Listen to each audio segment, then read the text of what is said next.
change towards even perception of COVID-19 in terms of someone will fall ill in the office and the employer does not notify people who have been in constant contact with that one. Basically, what we are saying is they're like hiding it or not.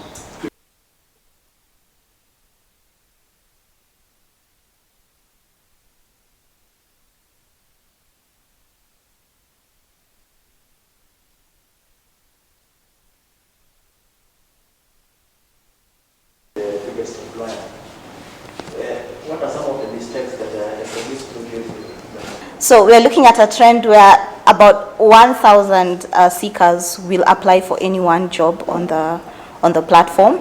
Some jobs, of course, require highly skilled candidates, and so those will attract less numbers, somewhere in the area of 100 to 300 applications, at least, in the very least. And so what we've seen seekers do on our website is not only accessing the right jobs that they qualify for and update their profiles to match those jobs, we've seen them as well seek for content that's relevant to how they can upskill themselves, how they can position themselves uniquely in the market. And so we've seen a lot of traffic go towards, I now have a CV, I now have a profile on Brighter Monday. What can I do so that I'm able to attract an employer towards my application? So user education is key for us as a business, constantly giving relevant market trends to our seekers, enabling them to position themselves in the market is very key for us. So we've seen seekers reach out and say, would you have a look at my CV? What else can I do to tweak it? We've had seekers appreciate that the website gives them an update on the fields that they need to fill so that they are at 100% completion, completed profiles on the website. So then after that, of course, a seeker is saying, I've been applying for jobs on your website. Please, what else can I do, or how else can I get employers attracted to my profile? And so when we speak to seekers, because we interact with seekers across different channels and engagement points, we have webinars that are targeted towards these questions and the kind of feedback we receive from seekers. We have the content I've mentioned, which is on our blog on Brighter Monday. We are engaging with seekers on social media with Facebook live sessions and Instagram sessions, getting subject matter experts both internally at Brighter Monday and externally to speak to what stands out in an application. So we're seeing seekers say, I now have a good profile, I have an excellent CV, thank you Brighter Monday, and I have been applying for certain jobs, what else can I do? And on the website, we've now updated a digital CV. So a seeker is able to actually access this CV, download it. It's a 2-pager because that's the best practice. You need to have a 2-page powerful CV that speaks to your skill set, that speaks to your strengths as a candidate. We are asking seekers to upskill, and as Emmanuel had mentioned, it needs to be across industries. So if your expertise you feel is in one particular industry, you now need to acquire certain skills, like digital marketing skills, for example. I understand Google actually has a free program for that. No matter what industry you're in, you need to take some short courses. Some are actually at no cost and are available across platforms. And then you need to update these onto your profile to show that you're relevant and to show that you are occupied during the time, during this time as people are working from home, and that you are seeking to stand out as an ideal candidate for an employer. Another thing is we are advocating for seekers to understand the employer, because the employer for today is looking not only at your skill set, they're also looking at your ability to adopt. They're looking at your attitude, your work attitude. They're looking at collaboration. Are you able to do that and do it effectively across teams and get results? Are you able to do that virtually? Are you skilled in the different virtual platforms? So employers are looking for that, and you need to demonstrate that you have the ability to match them as per their expectation. Another thing we've noticed with seekers is that there's increased engagements on networking platforms, right? So seekers are looking out for genuine connections. Somebody who has pioneered in your area of expertise, or somebody that you consider to be a subject matter expert in your area of interest, and they are looking for those people, connecting with them across networking platforms, professionally stating what they need from these people. Like if a seeker interacts with you on LinkedIn, they are outright about their expectation in their engagement with you, and they are looking to further themselves, and they are looking for growth. So some of the tenured employees in Kenya are looking for the next best thing, right? So when they come to our platform and they have all the attributes that I have mentioned, then they are looking to be placed at roles that involve strategy, roles that involve a level of growth. They are now looking to step up in terms of middle management and or C-suite positions. So at Brighter Monday, these are the profiles that we will enable employers to look at. We will also shortlist these people because they have already stood out in their areas of expertise, and these are the ones that will attract employers to now gain a certain other level of candidates, people who are well experienced in their areas of interest. Working from home for most of us was really a necessity and really not a matter of priorities.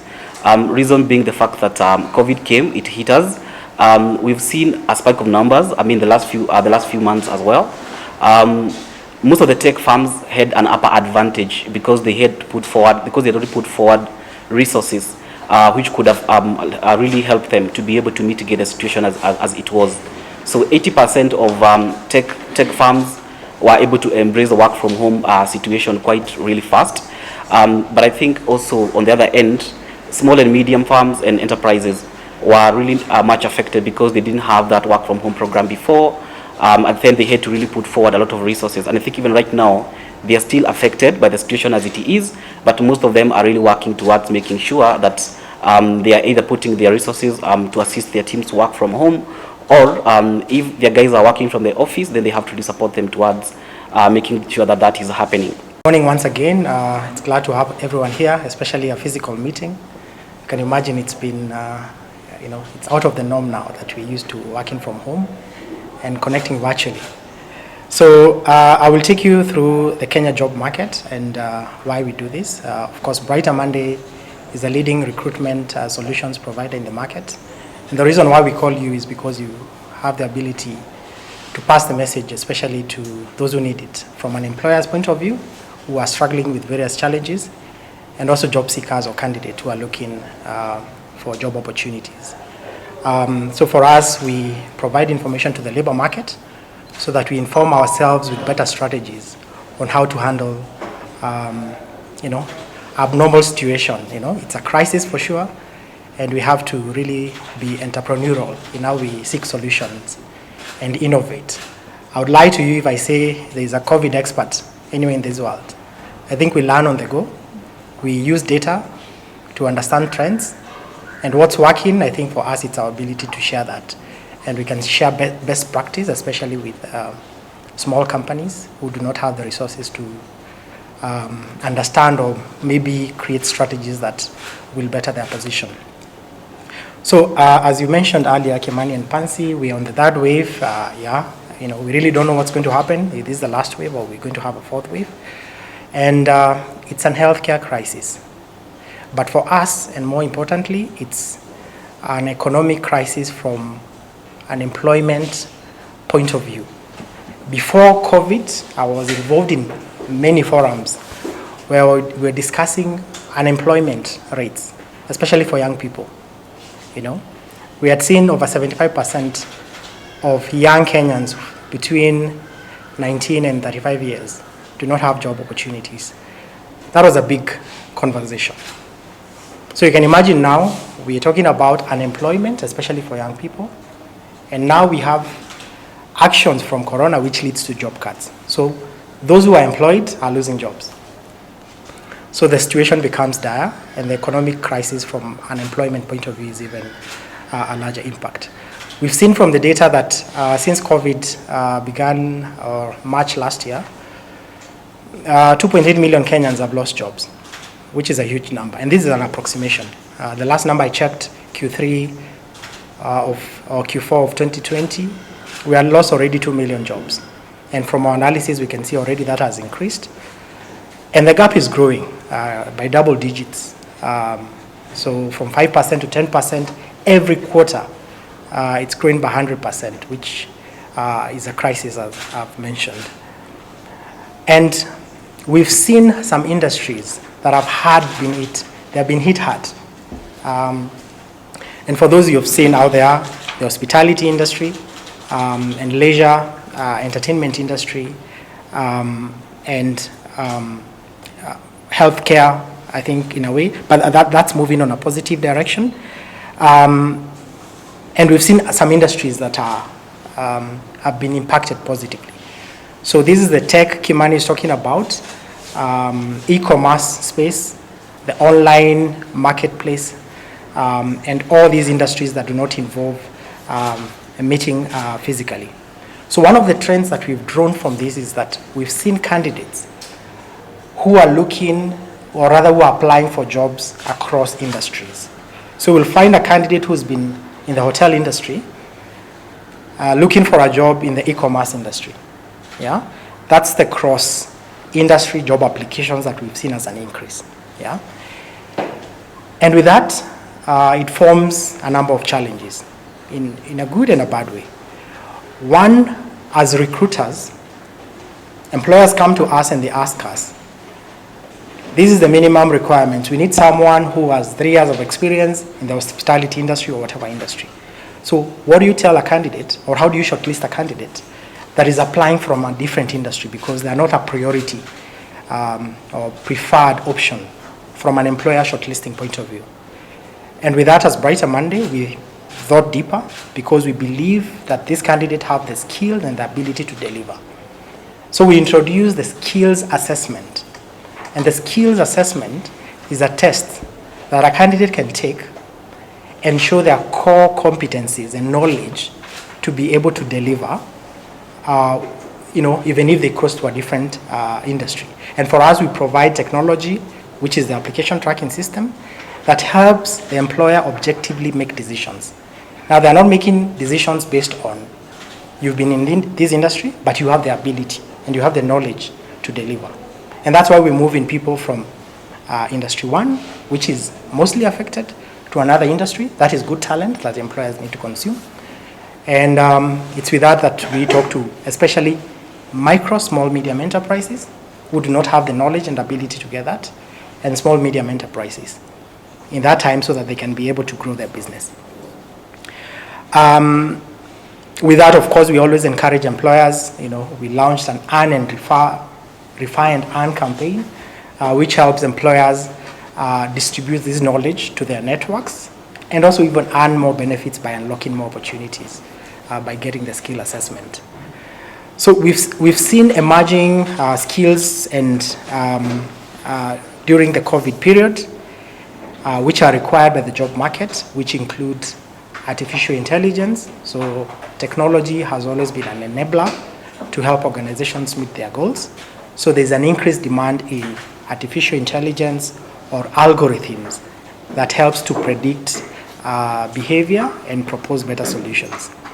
The other skills that have been on a high demand during this period is data-driven or data science and IT and technology skills. We also see an increased need of soft skills, and I'll just name them. So employers are looking for candidates that have adaptability and agility. They have skills in emotional intelligence. They have a growth mindset. They are open and key in learning. I think learning is one of the most important things, because not only the cross-border applications within the industries, but actually even within the organization setup. So moving from a role maybe which is more contact, facing with clients, to maybe telesales or customer service, so that across change of roles and responsibility within an organization. Or another example will be, Pansy is our head of marketing. She's really had to upskill herself to understand digital marketing because that's how she's reaching more of our users. So that is really needed, and of course a skill that is needed by most of the employers. Others are innovation and critical thinking. So how you get this, of course, there's a formal way to do it, but on the other hand, you have to demonstrate that to employers. On hard skills that we've seen have high demand include digital and coding skills, data analytics and literacy, technology skills, security and governance, and problem-solving skills. So we worked on a Brighter Monday impact of COVID report that we released in the market at the end of 2020, which is still very relevant. And all this data that I'm sharing is based on an analysis that sampled data from our internal database and our network, and also global learnings and trends. So basically, Pansy, yeah, those are some of the key highlights that we've seen on the job market. And as I've said, we're also innovating, we're learning on the go. We're implementing some of these learnings internally most of the times, and we're very open to share the best practice, especially for those micro, small, medium enterprises and SMEs.